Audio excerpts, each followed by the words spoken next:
Walmart made billions of dollars this year, far more than expected. In Walmart in China, they should, as I said, eat. Something's going on. Something is going on. Walmart says they will raise prices, and it is because of tariffs. Walmart has closed over 40 stores and multiple distribution hubs. More than 100,000 Americans have lost their jobs, and it all happened in under 3 weeks. This wasn't caused by a recession. It wasn't a tech crash or a hurricane. It was triggered by a single policy decision: U.S. import tariffs on Chinese goods reaching up to 145%. The impact was instant. Entire communities, especially in small towns like Granite Bay, California, and Marietta, Georgia, were left in shock. For them, Walmart wasn't just a retailer. It was the grocery store, the pharmacy, the largest employer, and often the only place open late. Then the prices started to surge. Basic goods shot up by 20 to 30%. A Barbie doll in a swimsuit spiked 42.9% at Target. Electronics, baby supplies, bananas, anything with overseas components became suddenly unaffordable. Walmart, the symbol of low prices, couldn't absorb the shock. And for American families already struggling to keep up, this wasn't just inflation. It was collapse, silent, sudden, and devastating. The collapse didn't come from a war, a pandemic, or even a recession. It came from a tax. Many stores will not be able to sustain the losses and will be forced to close. In April 2025, the Trump administration introduced a tariff shockwave, hiking import duties on Chinese goods to a staggering 145%, later reduced to 30% under a temporary political truce. But by the time the rollback came, the economic tremors had already shaken the foundations of American retail. And Walmart, sitting at the heart of U.S. consumer supply chains, was hit square in the chest. The numbers were unforgiving. Walmart sources roughly 1/3 of its entire inventory from abroad, with 60% of that tied to China. That means toys, electronics, groceries, household goods, and clothing were suddenly taxed at emergency levels overnight. And this wasn't just any company. Walmart is built on thin margins and massive volume. Its promise everyday low prices depends entirely on stable, cheap imports. With that model shattered by tariffs, the company was stuck between two deadly choices: raise prices and betray its brand, or absorb the cost and bleed cash. They tried both, and both failed. Walmart's leadership went to suppliers in China asking for up to 10% reductions to offset the new costs. But that move backfired. Chinese authorities labeled the demands unfair, and negotiations froze. The result: no relief, just higher prices, thinner shelves, and growing tension between Walmart and its supply base. CFO John David Rainey didn't mince words when he appeared on CNBC. He called the tariffs inflationary, admitting publicly that even Walmart couldn't fully shield customers anymore. Prices were going to rise fast, and some products might disappear altogether. And that's exactly what happened. Shelves emptied, diapers, electronics, even groceries became noticeably more expensive. For many shoppers, Walmart was no longer the reliable fallback. It became the latest source of financial anxiety. But behind the price tags, a deeper crack was forming. Because this wasn't just about logistics, it was about vulnerability. The U.S. retail system, long reliant on global sourcing and cost efficiencies, was suddenly exposed. And if Walmart, with all its scale and influence, couldn't absorb the shock, what hope was there for smaller chains? What was framed as economic protectionism had quietly become an economic boomerang. And Walmart. It wasn't the last victim, it was the first. Guys, while I'm at Walmart and I only got a little bit of things, why only this little bit of things cost me $90? The closure started quietly. A press release here, a shuttered entrance there. But within days, the reality hit home. In towns like Granite Bay, California, and Marietta, Georgia, the local Walmart wasn't just a convenience. It was the heart of the economy. It was the place you picked up diapers, filled your prescriptions, bought groceries, or stopped for a last-minute birthday gift. It was also the town's largest employer, sometimes the only one. So when those lights went out, the impact was immediate and devastating. First, the jobs disappeared. Not just Walmart staff, cashiers, stockers, warehouse crews, but also dozens of small businesses that lived off Walmart's gravity. The diner across the parking lot, empty. The gas station nearby, no cars. The laundromat closed early. Without foot traffic, they couldn't survive. Then came the silence. Once busy parking lots turned into dead zones. Empty shelves, locked doors, quiet streets. And for residents, especially in rural communities without public transportation, the effects cut even deeper. Families now had to drive over an hour just to get essentials like baby formula milk or medication. For those without a car, there was no solution. It wasn't just about retail anymore. It was about access to life's basic needs, and the emotional toll unmeasurable. As one former employee told reporters, "When Walmart closed, we lost more than just our jobs, we lost hope." These weren't just store closures. They were economic sinkholes swallowing entire communities. Did y'all hear that they said 261 Walmarts are shutting down? Hold on. Now, they said since Walmart is mostly populated in the U.S., a lot of U.S. locations will be shut down. But they're also shutting down Walmarts in Brazil. Most of the Walmarts that are in Brazil are also getting shut down. Walmart's presence had for years propped up fragile rural economies. When it pulled out, the rest followed. The dominoes didn't fall slowly, they collapsed all at once. This was no longer about one company's balance sheet. It was about the social fabric unraveling in real time.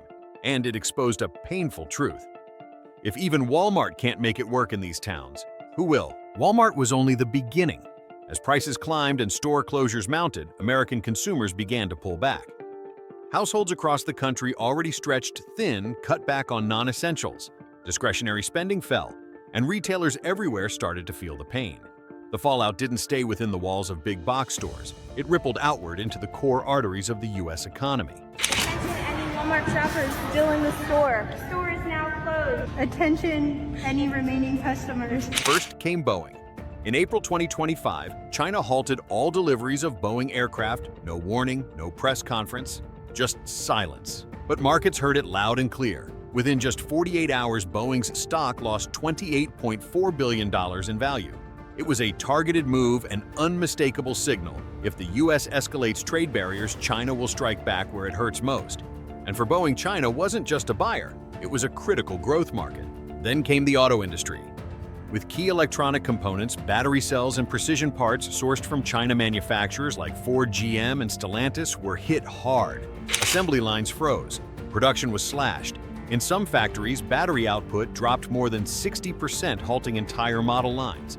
The result, showrooms went quiet, supply dried up, workers were sent home, and then national security.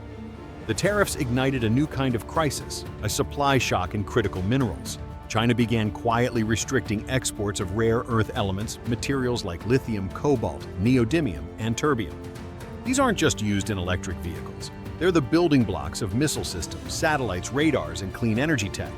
Defense giants like Lockheed Martin and Raytheon were suddenly facing delays. They tried turning to allies Australia, Canada, but those transitions were slow, expensive, and incomplete. Full-scale replacements aren't expected until at least 2026. In the meantime, production slowed, costs soared, deadlines slipped. Faced with soaring costs, shrinking margins, and collapsing trust, Walmart did what any corporation built for scale does. In a crisis, it pivoted fast. But that pivot came with a price, and it wasn't paid by the executives. First came automation. Self-checkout machines replaced human cashiers. In warehouses, robots took over, sorting goods, moving pallets, restocking shelves. Jobs that once supported working-class families were now executed silently by machines. The shift may have saved money, but it cut deep into already struggling communities where Walmart jobs weren't just work, they were stability. Thousands of entry-level positions disappeared. And for towns already reeling from closures, this was a second blow, quieter but no less painful. Second came the global shift.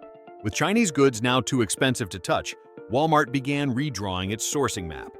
Vietnam, India, Mexico, cheaper labor, fewer political risks, a new future for the world's largest retailer. But there was a problem: supply chains don't move overnight.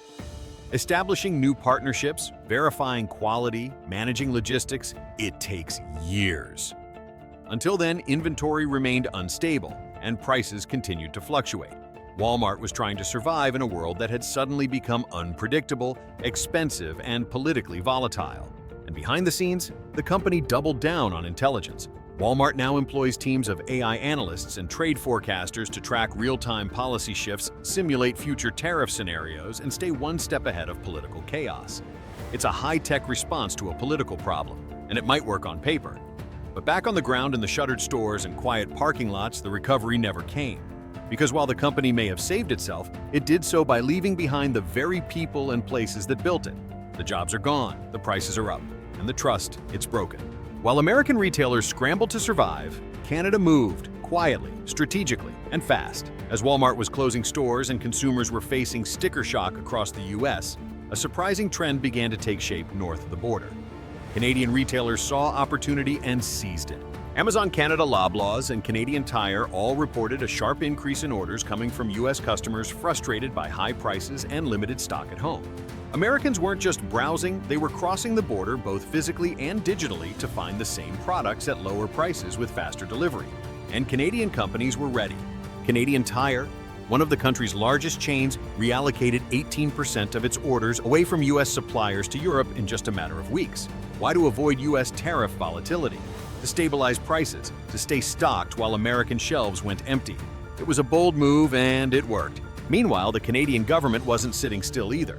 Programs like the Tariff Loan Facility and the Remission Framework were launched in early 2025 to support large enterprises adjusting their supply chains. These weren't just Band-Aid measures, they were part of a larger strategy to position Canada as a new hub for North American retail. The government fast-tracked trade talks with the European Union and Mexico, offering Canadian retailers wider sourcing options at a time when American companies were trapped by their own policies. In border towns, Canadian Tire and Loblaws stores saw foot traffic spike, especially for categories hardest hit by US tariffs: tools, sporting goods, and auto parts. At the same time, Amazon Canada expanded its fulfillment centers near the US border, targeting frustrated American buyers and offering them what their domestic retailers no longer could: affordable products delivered on time. This wasn't just a temporary blip. It was the beginning of a structural shift. Consumer behavior is changing, supply chains are moving, and Canada, long seen as a quiet neighbor, is now being watched as a retail power in the making. But the question remains, will Canada invest fast enough to turn this into a permanent advantage? Or will this opportunity, like so many before it, slip through the cracks? If even Walmart couldn't survive this storm, who can? For decades, Walmart stood as the symbol of American consumer confidence. Low prices, full shelves, and reliable jobs. It wasn't just a store, it was an institution, a promise that no matter where you lived, you'd have access to what you need at a price you could afford. But that promise just broke. The very policies meant to protect American industry tariffs trade, while supply chain decoupling, are now coming full circle. And instead of shielding workers, they're hollowing out their towns. So what happens next? Do Americans accept higher prices in exchange for local jobs? Or will they click away to Canada, to Amazon, to a world run by AI and efficiency, where the lowest price wins no matter the cost? If these questions matter to you, don't stay silent. Share this story.